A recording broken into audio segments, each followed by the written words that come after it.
Avez-vous déjà croisé quelqu'un de brutal, sans merci, totalement violent? Eh bien, la personne dont on va parler aujourd'hui est bien pire que ça. Après des milliers, voire des millions d'années passées enchaînées, le Doomslayer est de retour. Non, pas comme un héros, mais comme le fléau que l'enfer craignait depuis toujours.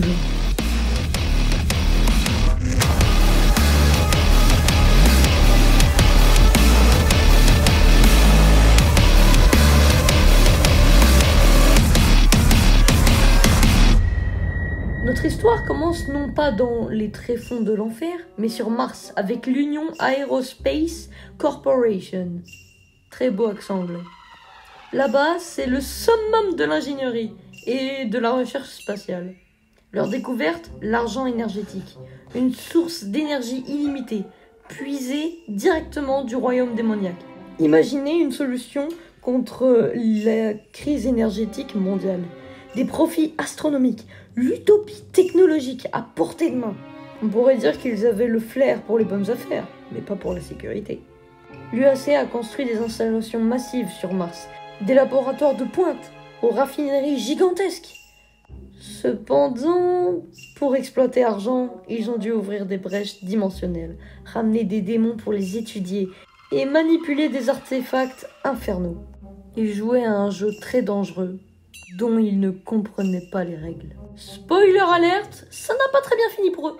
Au cœur de cette folie se trouve la docteure Olivia Pierce, une scientifique brillante mais profondément perturbée. En charge du projet Argent, initialement elle semblait chercher la vérité, mais très vite les forces de l'enfer ont jeté leur dévolu sur elle. Pierce a commencé à entendre des voix, à voir des visions qui lui promettaient la transcendance et une nouvelle ère pour l'humanité. Une ère façonnée par l'enfer lui-même. Elle était tellement dans le projet qu'elle a fini par voir l'enfer comme une solution, non un problème. Elle a secrètement facilité l'invasion démoniaque, pervertissant la recherche de l'UAC et transformant ses collègues en sacrifices rituels pour elle. L'enfer n'était plus une menace, mais une voie vers l'évolution, une purification de l'humanité. En vrai, chacun croit ce qu'il veut, mais là c'est abusé. C'était l'architecte de la catastrophe, orchestrant l'ouverture du portail qui libéra l'enfer sur Mars. Et c'est au moment où tout bascule, au cœur du chaos démoniaque, que notre héros se réveille, le Doomslayer. Il est découvert dans un ancien sarcophage enfermé depuis des milliers d'années, voire des milliards. Les rares informations que l'on trouve dans le jeu décrivent une entité légendaire, une force primordiale qui a autrefois terrifié les légions de l'enfer. Les démons le craignent plus que tout, le surnommant le fléau de l'enfer, le dieu guerrier. On pourrait dire que son réveil a un peu gâché la journée des démons. Il se lève, saisit son emblématique armure Praetor. Oh putain. Il ne parle pas, ne négocie pas.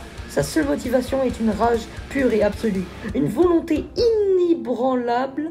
Son passé est enveloppé de mystère. Durant son carnage, le Slayer est constamment en contact avec le docteur Samuel Hayden, le directeur de l'UAC. Hayden est un scientifique brillant, transféré dans un corps de cyborg massif après une maladie incurable. Contrairement à Pierce, il n'est pas corrompu par les démons. Il voit l'enfer comme une ressource et les Slayers comme un outil. Il veut à tout prix récupérer argent et son assurance vie. Les artefacts, y compris le puissant crucible, qu'il considère comme la clé de l'avenir de l'humanité. Ce que j'ai pris pour une clé, alors que c'était une épée. Hayden et le Slayer ont un objectif commun, arrêter l'invasion, mais des méthodes radicalement différentes. Hayden est pragmatique, calculateur et prêt à sacrifier des vies pour ses objectifs, à long terme. Le Slayer, lui, ne pense qu'à la destruction totale. Cette dynamique crée une tension constante car Hayden n'hésite pas à manipuler le Slayer pour ses propres fins. Même après que celui-ci ait sauvé l'humanité de la catastrophe. On pourrait dire qu'il avait une relation compliquée. La fin de Doom nous laisse sur un puissant cliffhanger. Le Slayer a stoppé l'invasion majeure en scellant le portail et en éliminant Olivia Pierce, transformé en Arachnotron. Mais Samuel Hayden, loin de le remercier, téléporte le Slayer dans un lieu inconnu, s'appropriant le crucible et nous explique qu'il veut continuer ses recherches sur Argent, convaincu que l'humanité a encore besoin de cette puissance. Le Doomslayer, notre force brute de vengeance, est libéré, sa mission loin d'être terminée. Oh putain, ça rime. On peut dire que le Slayer a eu droit à un départ surprise. Pas vraiment des vacances au soleil. Le Lord Doom est un récit de destruction nécessaire, de science sans conscience, et d'un héros que la seule réponse, c'est l'horreur. Il nous montre que même après des millénaires, la fureur du Slayer est éternelle. Et c'est ça qu'on aime dans Doom, n'est-ce pas? Bon, ben voilà le lore de Doom 2016. Y a pas grand chose à dire à part la ferme et joue. Non mais c'est littéralement ce que le Doom Slayer nous dit. Faut voir comment il coupe la parole à Samuel Hayden. Et puis les scènes de combat toutes les 5 secondes. Ah vraiment? Et même les cinématiques, elles durent que 5 secondes. Franchement, si vous avez passé une mauvaise journée, jouez à Doom. Bon allez, j'espère que vous avez aimé cette vidéo. Si c'est le cas, mettez un pouce bleu. Bref, like, abonnez-vous. C'était MD2.